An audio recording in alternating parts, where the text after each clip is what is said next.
ከ17 ዓመት በታች 18 ቡድኖች እንዲሁም ከ17 ዓመት በላይ 20 ቡድኖችን ለአንድ ወር ሲያሳትፍ የከረመው ዓመታዊው የዳቶ ካፕ እግር ኳስ ውድድር በርካታ የስፖርቱ ቤተሰቦች በተገኙበት ፍጻሜውን አግኝተዋል። አቶ ናሁም ዳሂት የሐዋሳ ከተማ አስተዳደር ባህል ቱሪዝምና ስፖርት መምሪያ የስፖርት ዘርፍ ኃላፊ ሲሆኑ ዓመታዊ ዳቶ ካፕ እግር ኳስ ውድድር በርካታ ወጣቶች የሚሳተፉበት ደማቅ ዝግጅት በመሆኑ ከተማ አስተዳደሩ አካባቢውን የሚመጥን የማዘውተሪያ ስፍራ እንደሚያስገነባ ገልጸዋል። ማዘውተሪያ ቦታ አካባቢ ችግር አለ።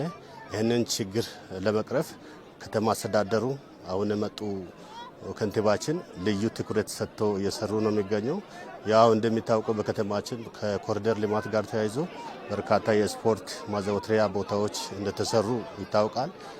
ዳቶ ቀበሌም ልዩ ትኩረት ተሰጥቶ እቅድ ታቅዶ 2019 ዓ.ም ደረጃውን የጠበቀ የእግር ኳስ እና የተለያዩ ስፖርት ማወዳደሪያ ሜዳዎች ለመስራት ታቅዶ እንዳለና አጭር ጊዜ ውስጥ ይሄ ጥያቄ ደግሞ ምላሽ እንደሚያገኝ በከተማ ደረጃ ያው ስለተግባባን ይሄ የወጣቱ ጥያቄም የማህበረሰቡም የቀበሌም ህዝብ የነዋሪውም ጥያቄ በዚህ በእቅድ የሚመለስ ነው የሚሆነው። እጅግ በጣም አመሰግናለሁ። አቶ ዳንኤል ዳዮ የዳቶ ካፕ መስራችና ደጋፊ ሲሆኑ የ2017 የዳቶ ካፕ እግር ኳስ ውድድር ስኬታማ እንደነበር ጠቁመዋል።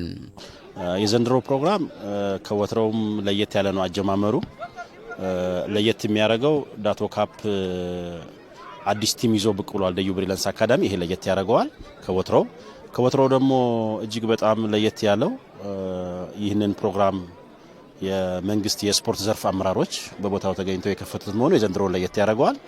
ሁለተኛም ክቡር ከንቲባ ጥራቱ በየነ ለዚህ አካባቢ የረጅም ጊዜ የማዘውተሪያ ጥያቄዎች መልስ ያገኙበት 7ኛ ዓመት ጌም እንደመሆኑ መጠን የዘንድሮ በጣም ለየት ይላል።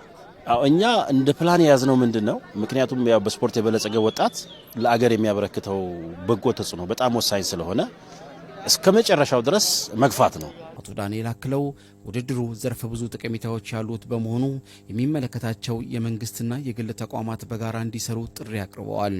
ምንድነው ብዙ ወጣቶች ከዚህ ፈርተዋል።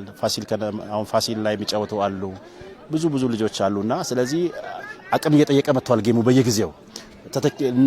በዚህ 7 ዓመት ውስጥ ከፊት ለፊት የነበሩ ወጣቶችን እያዩ ተተኪዎች ብዙ መጥተዋል።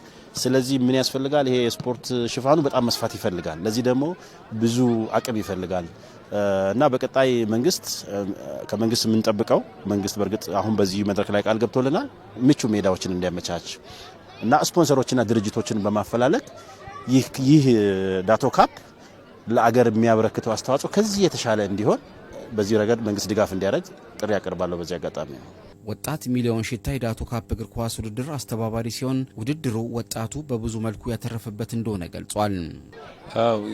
ያው በሁለት ካቴጎሪ ነው የተደረገው።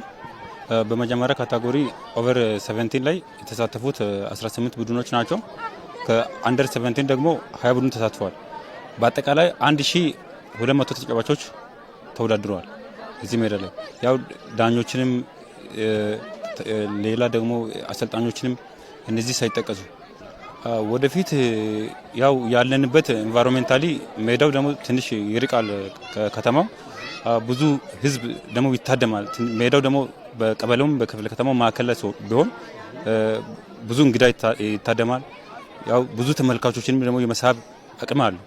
ወጣቱ ህልሙን እውን ለማድረግ ለሚያደርገው ጉዞ አጋዥ እንደሚሆን የውድድሩ ተሳታፊ የሆነው ወጣት ገዛኸኝ መቶ ገልጿል።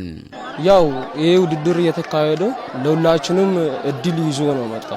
ያው በዚህ ሁኔታ በዚህ አጋጣሚ መልማሎችም ሊመጣ ይችላል።